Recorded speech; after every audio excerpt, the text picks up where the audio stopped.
Yada say ya mo kwa ba bi mra Adom TV Badwam Jumadi so na ye we health tips no a Faith Homeopathic Clinic so aba e ba boye na ye de enkomadu na da say ya won mo ba ene e behwe apomudi mo ensem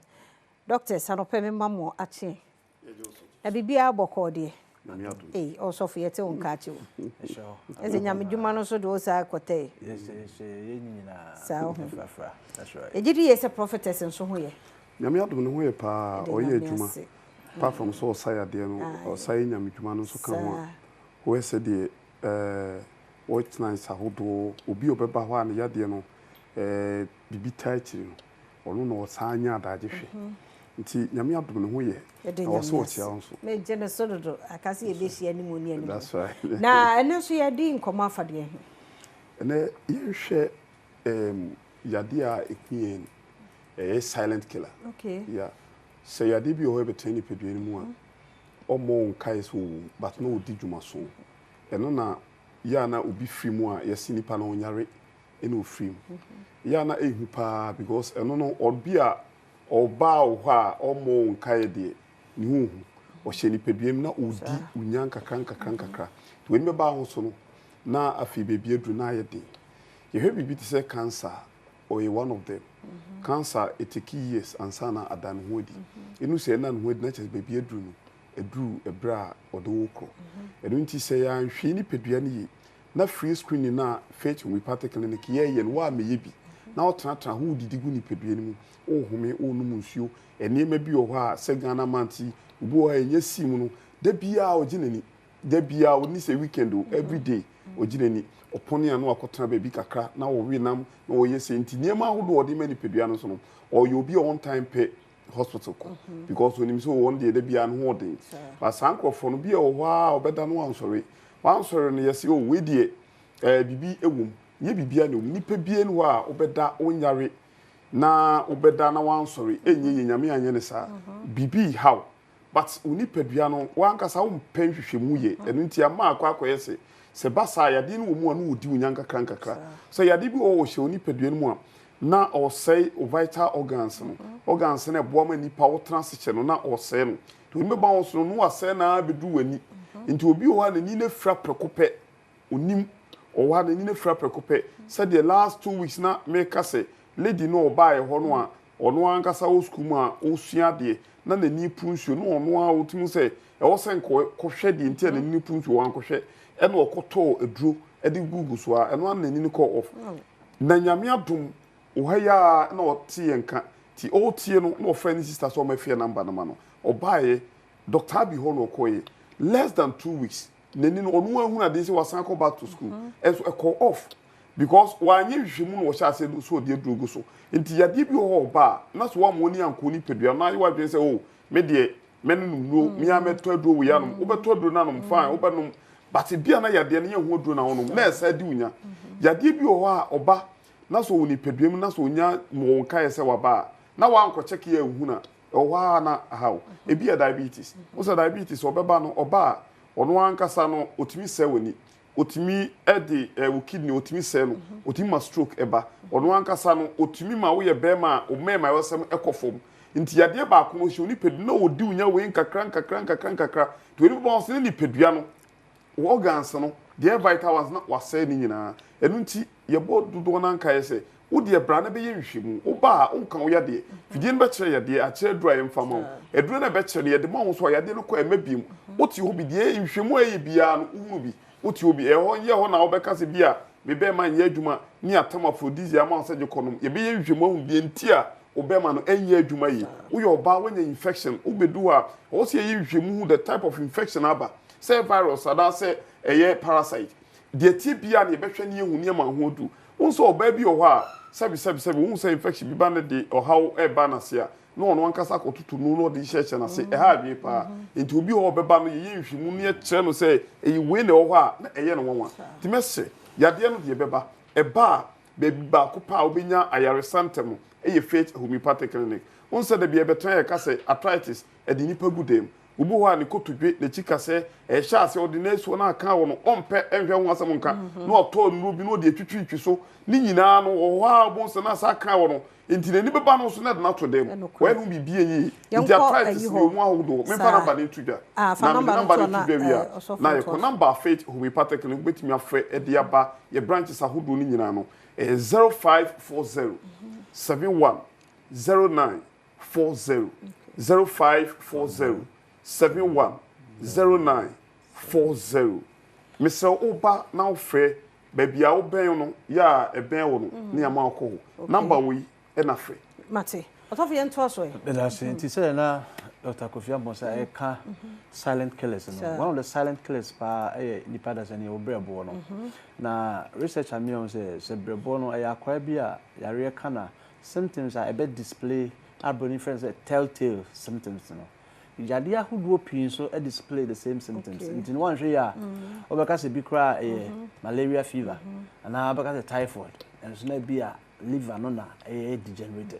And nti the best thing they say unya hu sunsan so ya say afi we say self care yeah.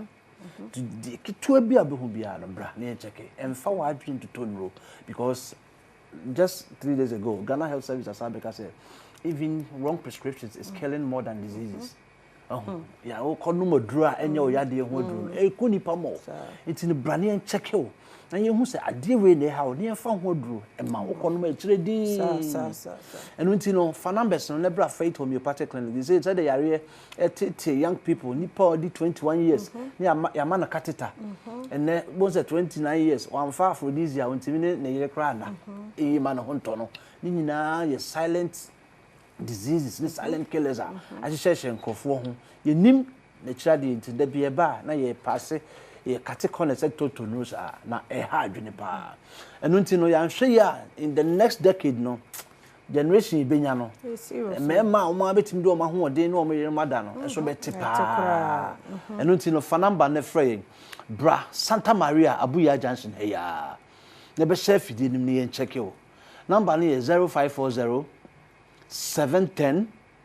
940 0540 710 940 offer number now baby bia owo bia no e be direct to amoaba Santa Maria say in case o hwe okumase a obetimi akọ ahenema kokobin 18 mo hodoma o takrade so na o hwe ya akọ Anaji police station wa ko for duafo nyina mo call Landry Managers Road El Poly Junction ho na bogosofo so enko Old Aseda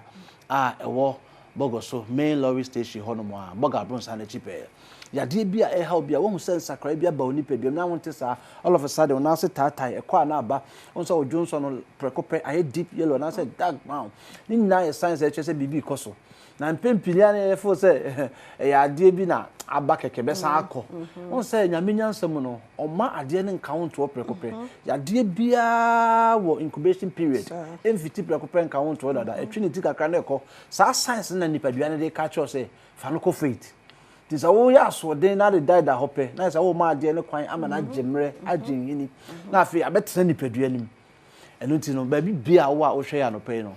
de wo hu na onte sa na wo hu say e sha se ba no ye kwan nyame be ma nipadua na fa so abo nka ya na wo hu no wo hu a ye mfantana ho sa bra na yenye hwehwemu ye hwe de kofa baaye ye be check wa ho nsi o moja body mass index na etwa drama wa yare ne be kwa abo nse emabium no nya fa ho de ene ko fin fa yenwie na yanhwe screening no egusu ekoso ana egusu ekoso Ghana month ninti se dey yes yo e special free screening eno nso pa ho oba tea no sa free tea no nso no obenu mu a otimi obi o ha this time no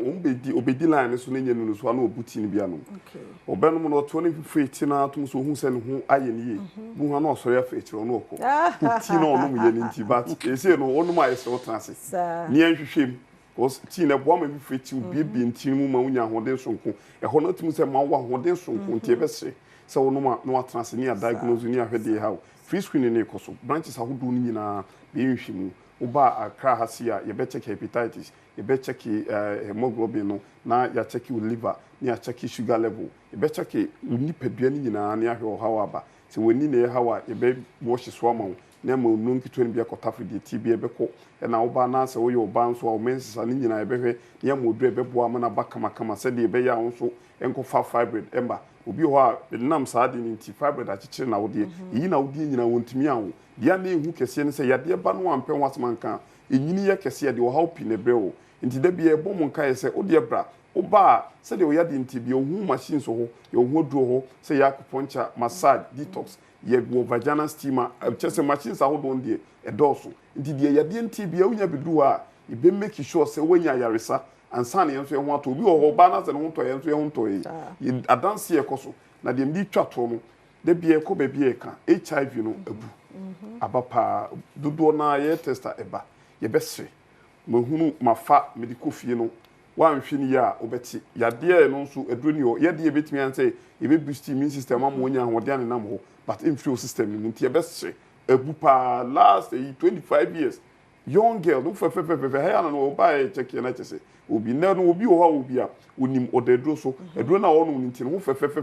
nti wo fa na nso akwakofa mesre ye wie hu ye na obi kura obefa na natna mane nko ye check up hwa de we se binimu a ene ntan ba bi wo mu de a na se so atwe nkosi ya de we ehu pa my number ni bi mo number faith Homeopathic clinic de die juma no 0540 71 0940 0540 71 0940 Accra High Santa Maria Buya Junction Ukota Kradia Naje Police Station in Chamope Kofuribia your Police Junction Landry Managers Road Bogos your station old Asida Bogadan in Chamope Kumasi the Natchez Wood Rahim Okobi 18 more pay Oba ya de no said the TBA no beko konso or maybe yada say enti Dr. Kofi Amponsa ne Dr. Kankambodu Reverend and yet say one can free faith homeopathic clinic no mesro free screening na ikoso any opportunity fa ho na kwaye na omu jaye na wo ba na ye check ye ho kanko na so se Ghana manti de wo ye de asoma de hye no nti mesro wo de ekone kwa check BP mpo na de say glucose nso akwa check uhunu mienu we kura at least unim se de wo system no etie beboa me fa nkomoni si ha me di afia amankwa tamaklo e kwa ba ne ye ba ye beto so